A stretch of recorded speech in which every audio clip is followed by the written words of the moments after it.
Et bonjour les Capricornes, je reviens pour votre horoscope pour le mois de juin 2025. Alors pour celles et ceux qui me connaissent déjà, vous savez que j'utilise d'habitude le tarot. Là on part sur quelque chose qui est plus axé astrologie pour savoir ce qui va se passer vraiment dans le ciel, les événements planétaires. Donc installez-vous confortablement, on est en format audio. Donc on va d'abord commencer par voir un petit peu ce qui se passe de façon globale et puis on va détailler petit à petit. Si je devais vous faire un petit peu un avant-goût de ce qui va se passer, c'est que pour toi, Capricorne qui m'écoute, on va vouloir faire plus place. L'humain, la relation va prendre le pas peut-être sur tout ce qui va être plus professionnel. Toi qui es souvent tourné vers tes responsabilités, le fait de vouloir être efficace, de vouloir lancer des projets, de faire des choses, là tu vas peut-être être plus amené à regarder ce qui se joue dans les relations, dans ton quotidien, dans vraiment le lien à l'autre. Ce mois-ci, il ne s'agit pas de contrôler, mais de t'autoriser à plus ressentir, à être plus créatif, créer dans tes relations et à construire, mais autrement dans ta vie. Donc au niveau des énergies générales, comme pour tout le monde, là c'est vraiment basique, on est jusqu'au 20 juin dans, on va dire, la période des Gémeaux, c'est leur période d'anniversaire. Après on passe au Cancer, si je ne m'abuse. Donc là, le mois de juin, ça va mettre en lumière en fait ton quotidien, ta routine, ton organisation, aussi l'aspect santé dans certains cas. Il y a une vraie volonté de remettre de l'ordre, de voir ce qui t'épuise ou ce qui est plus pertinent pour toi. Tu peux avoir envie de te simplifier la vie, de t'alléger ou même de déléguer. À partir du 21 juin, comme je le disais, on rentre dans l'ère entre guillemets des cancers pour le mois de juin-juillet. Donc c'est encore une fois l'axe relationnel qui va être activé, mais d'une autre façon. Les Gémeaux, c'est plutôt comment je partage, comment je relationne à l'autre dans cette idée d'échange, de construction, de curiosité, d'envie de découvrir les autres, découvrir la vie.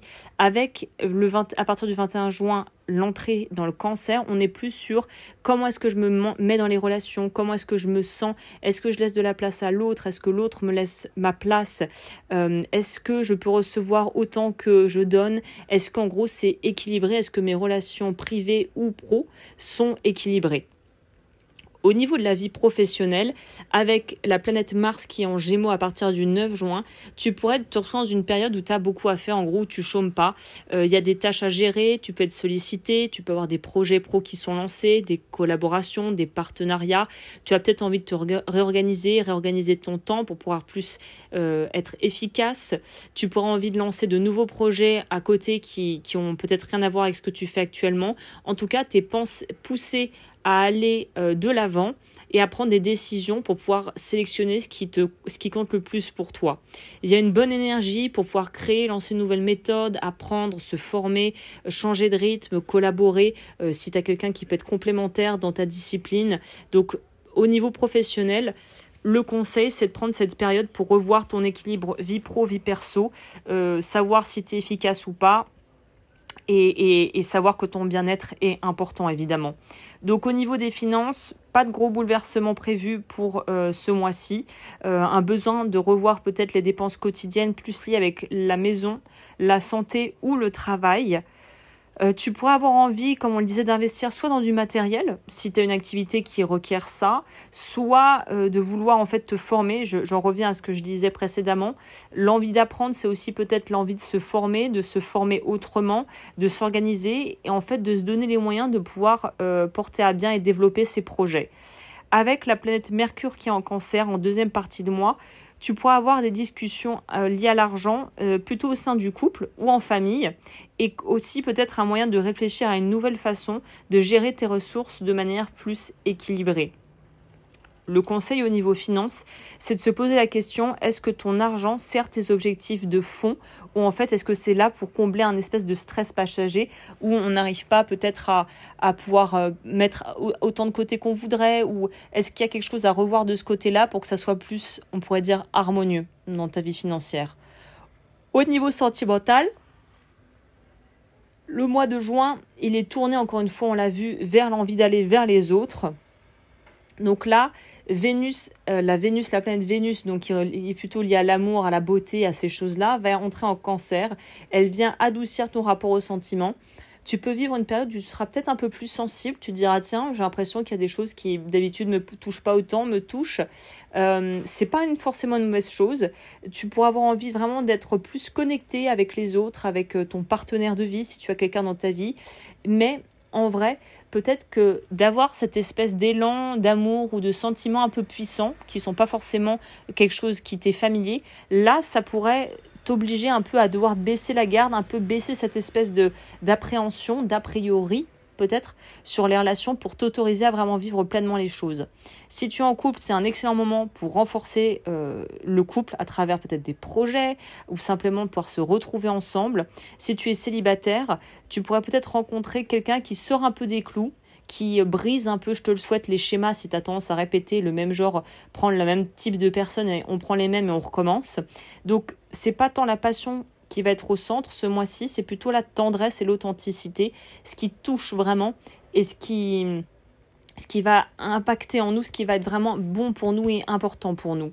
Donc en amour, on te dit de ne pas te couper de ce que tu ressens pour pouvoir, sous prétexte qu'il faut arriver à tout gérer, mais au contraire de laisser place à l'émotion, même si ça peut être un peu déstabilisant, c'est pas parce que c'est déstabilisant que en fait c'est une mauvaise chose finalement.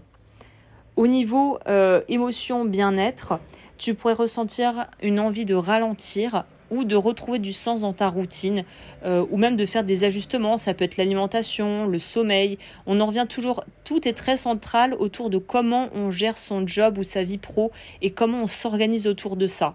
Donc il y a un besoin de se régénérer et de pouvoir se libérer si on a l'impression qu'on est complètement enchaîné à des responsabilités ces derniers mois, de pouvoir se libérer de ça.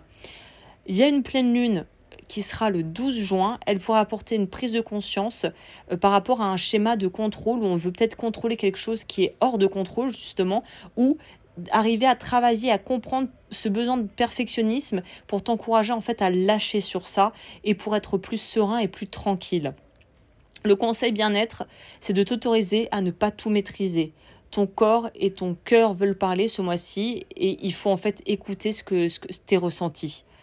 Au niveau des planètes et des dates clés à retenir, là c'est le moment où je te laisse peut-être sortir ton petit agenda ou ton téléphone. Je vais reprendre les dates clés qui vont impacter tout le monde, mais comme ça tu auras une idée globale de ce qui se passe. Le 9 juin, Mars, la planète Mars est en Gémeaux, donc là il peut y avoir un regain d'énergie ou une envie de réorganiser son quotidien. Notre fameuse pleine lune du 12 juin qui pousse à vraiment lâcher prise et apprendre à se reposer, en fait à se régénérer. À partir du 17 juin, Vénus et Mercure sont en Cancer. Donc là, on est vraiment axé famille, proche, liens humains. 21 juin, solstice d'été. On focalise sur ses relations et sur tout ce qui nous nourrit dans le cœur. Et le 26 juin, le Mercure en trigone avec Saturne qui nous dit qu'il y a une décision qui se met en place, qui se dessine avec peut-être des discussions et des choix qui seront solides pour l'avenir. Le mot-clé pour toi du mois, c'est vraiment connexion ou reconnexion à toi-même et aux autres. Voilà, et écoute, j'espère que ce podcast aura pu t'apporter des infos utiles. Si c'est le cas, n'hésite pas comme toujours à aimer la vidéo, à t'abonner, à partager si tu penses que ça peut être utile, à voir tout ce que je propose sur les différentes plateformes et les différents endroits où je suis. Et je te dis à très vite pour de nouvelles aventures. D'ici là, prends bien soin de toi.